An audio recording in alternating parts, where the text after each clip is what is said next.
الحمد لله وكفى والصلاة والسلام على سيد الرسل وخاتم الأنبياء وعلى آله وأصحابه الذين هم فوق وعدا الذين هم خلاصة العرب الأربع وخير الخلائق بعد الأنبياء. أما بعد فأعوذ بالله من الشيطان الرجيم. بسم الله الرحمن الرحيم. وعد الله الذين آمنوا وعملوا الصالحات لهم مغفرة وأجر عظيم. قال النبي صلى الله عليه وسلم: من لزم الاستغفار جعل الله له من كل ضيق فرجا ومن كل هم مخرجا ورزقه الله تعالى من حيث لا يحتسب. صدق الله العظيم وصدق رسوله النبي الأمي الكريم ونحن على ذلك من الشاهدين والشاكرين والحمد لله رب العالمين.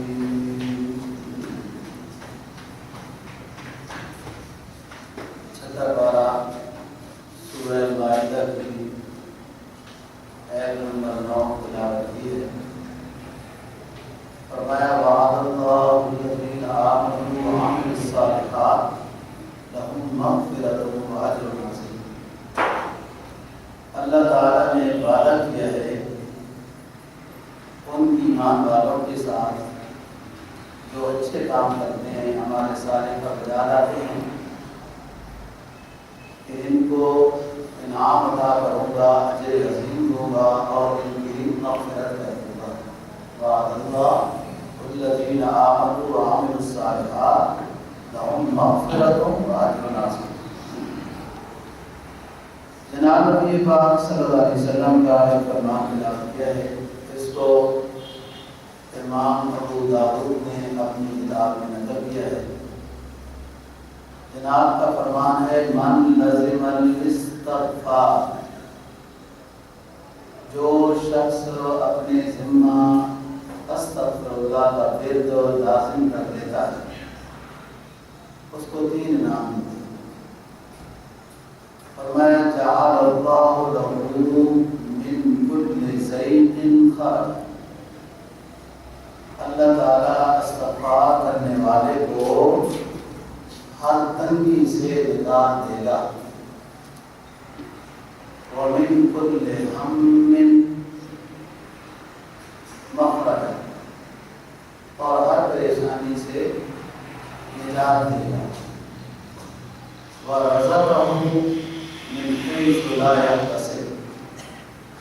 استغفار کرنے والے کو اللہ تعالیٰ رزق ایسی جگہ سے عطا کرے گا کہ اسے اس جگہ سے واہم گمان بھی نہیں ہوگا.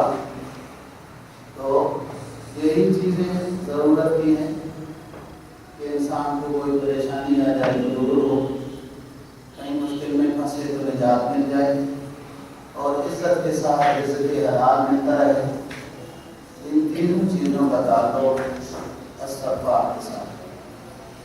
قرآن مجید میں استغفار کی بہت فضیلت بیان کی ہے.